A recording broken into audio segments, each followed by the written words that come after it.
spreading throughout the world, and the economy seemingly going through its worst period since the Great Depression. But there have been a few strange things that have been going on in the background of all of this chaos. That is because, as we've seen throughout history, strange things tend to happen during desperate times. For example, after World War II, tensions were high between the United States and the Soviet Union, as both superpowers began jockeying for position to see who would become the world's one true superpower. And this potential threat of a war caused some of the greatest technological advancements in history. You see, both the USSR and the United States had ballistic missiles that would launch, stay within the Earth's atmosphere, and then eventually hit their target from a few hundred kilometers away. But the distance between Moscow and Washington, D.C. was 7,800 kilometers. So if these superpowers wanted to be able to hit each other with a missile strike, they would need a new piece of technology. So that is when the USSR developed the first intercontinental ballistic missile, or ICBM, in 1957. It was the first missile capable of entering suborbital space and hitting a target on the other side of the planet. But almost by accident, the USSR had developed something else. In an effort to ensure the safety of its country, the Soviets developed ICBMs and inadvertently built the technology that connected human civilization to space. Within months after the first ICBM test in 1957, the USSR used the same ICBM to launch the first satellite into space that they called Sputnik. Now, today we view Sputnik as a technological masterpiece, but during its time it was viewed as one of the scariest things in the history of the Western world. In fact, after the Soviets launched Sputnik, it created a worldwide panic called the Sputnik crisis. This is when the public experienced a lot of fear and anxiety over the technological gap between the West and the USSR. You see, the United States viewed Sputnik as a serious threat to national security, so President Eisenhower said that the United States will respond with resourcefulness and vigor. And because of this, the president was able to get enough public support to create two agencies,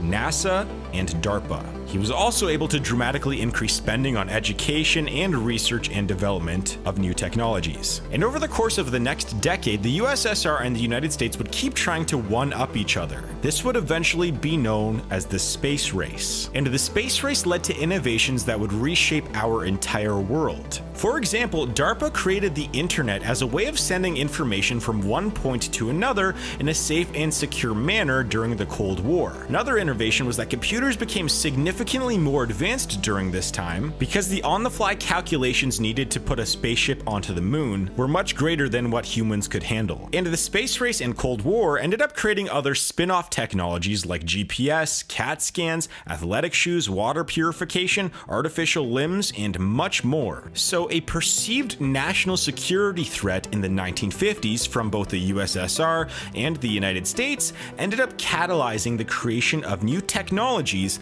that would create a better world for the future. And that might be one of the things that we are seeing today, even though it might be happening in the background. For example, vaccines normally take about 4 years to develop from the time that scientists start experimenting with new vaccine ideas to the time where the vaccine is actually approved for the public use. But this time it seems to be a little bit different. The entire world views this new virus as a serious threat, just like how most people in the world felt during the Cold War. So because of this, more funding and public support is now going towards biotechnology research in hopes of neutralizing this new threat. And here's what we are seeing so far. Well, throughout history, vaccines have worked by injecting weakened or killed versions of a virus into the person getting the vaccine. But that process takes a long time, and it was just going to take too long this time around. So, around the world, researchers have begun experimenting with new ways to create vaccines that might be 5,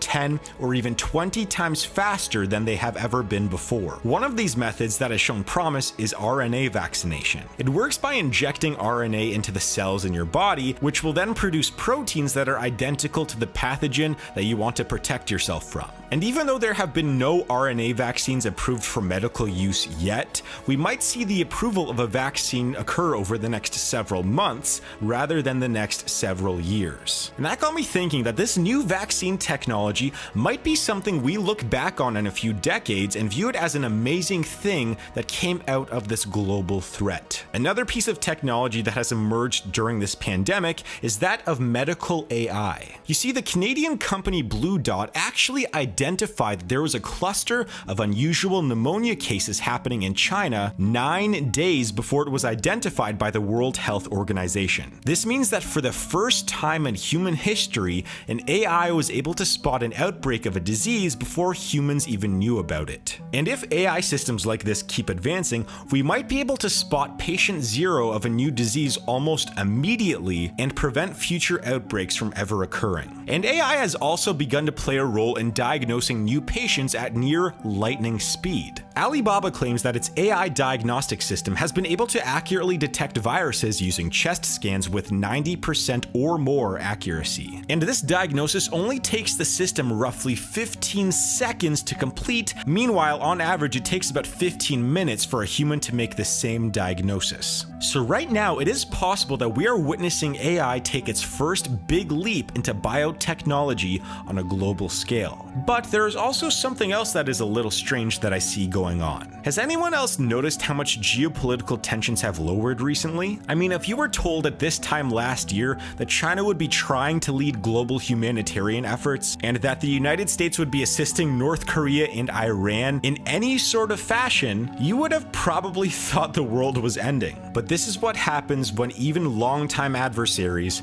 have a common new threat. And stories like this have occurred throughout history. One example is that during the thick of World War I, there was a battle taking place between the Germans and the Russians in 1917 Lithuania. But over the course of several days, large packs of wolves began attacking nearby villages, and then eventually they showed up onto the front lines of the battlefield. And once they showed up, the wolves began ferociously attacking the injured, which caused the Russians and Germans to call for a temporary ceasefire so that they could hunt down the wolves together. During the ceasefire, the Russians and Germans were side by side, hunting down about 50 wolves in total and chasing even more off of the battlefield. The moral of the story is that when there is a common foe, people tend to ignore the differences that they have with one another just to try their best to help each other survive. And this is a perfect example of why every president throughout history has always had their highest approval ratings during or immediately after a negative global event. For example, Trump's highest approval rating is, well, right now. Obama's took place during the Great Recession, George Bush's was right after 9/11, and Harry Truman and Franklin Roosevelt's were during World War II.